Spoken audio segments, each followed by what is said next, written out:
کیا کہ آقا دو عالم آپ پر احد کے دن سے کوئی سخت دن بھی گزرا ہے؟ تو آپ صلی اللہ علیہ وسلم کا جواب سنیے.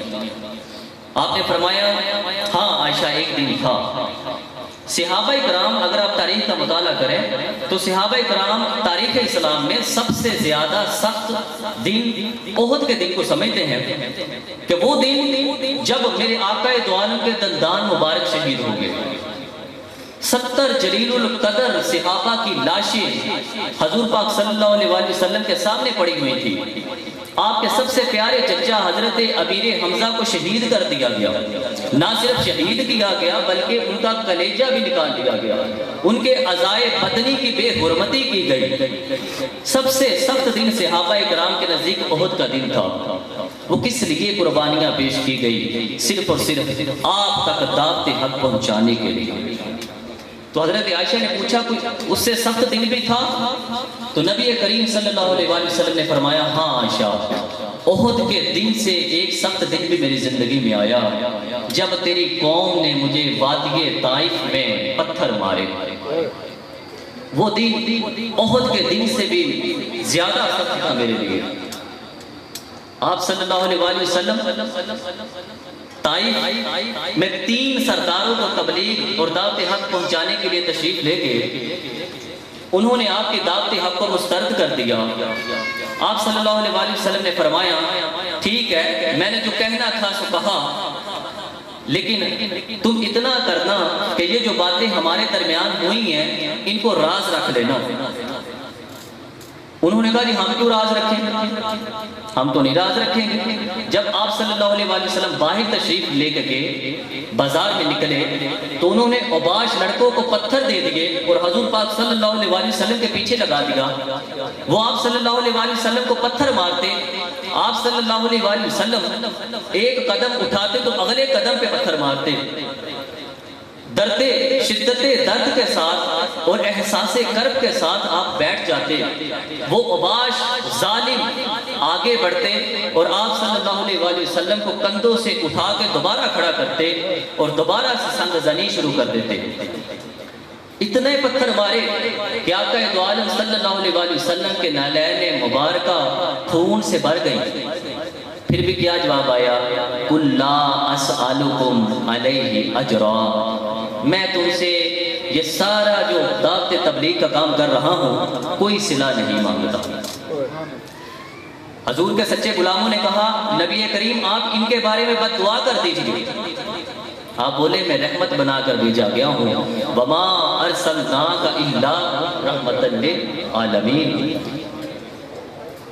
جب ظلم حد سے بڑھا تو آپ صلی اللہ علیہ وسلم کے ہاتھ اٹھ گئے.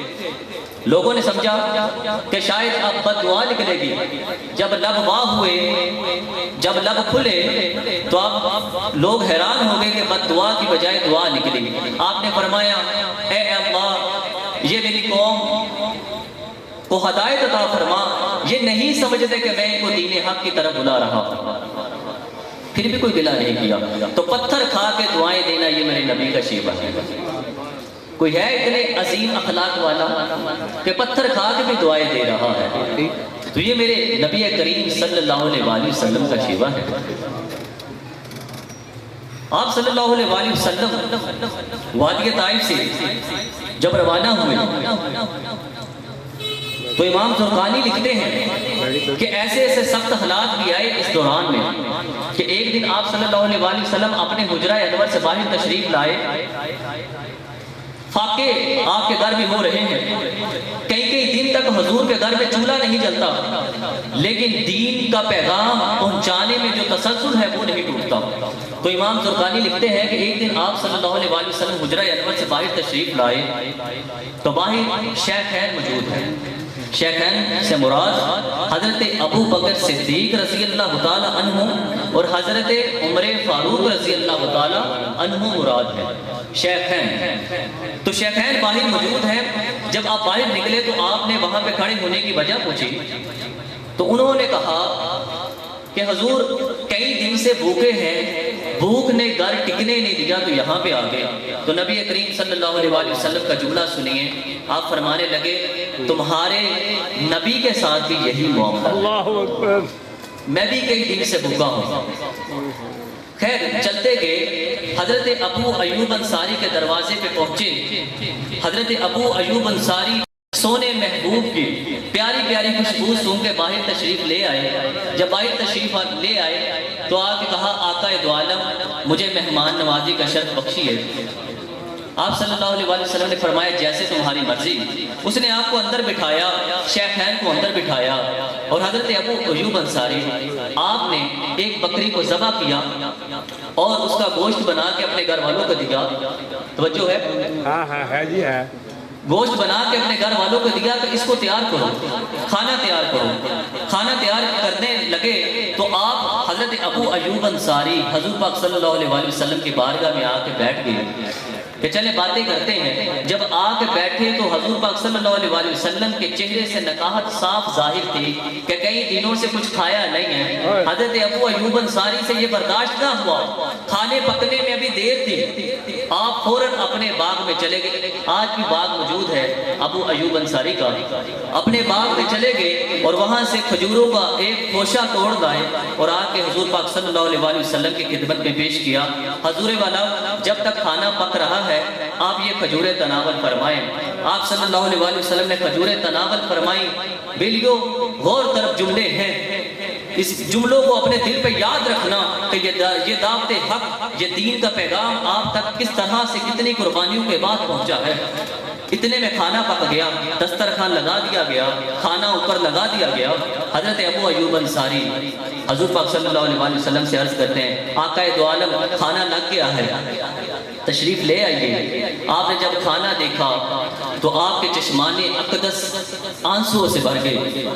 آپ نے ایک روٹی پکڑی اور کچھ بوٹیاں لی اور اپنے ایک خادم کو بلایا اور کہا کہ یہ لو ایک روٹی اور کچھ بوٹیاں, یہ میرے گھر دے آؤ, میری بیٹی کتنے دنوں سے بھوکی ہے.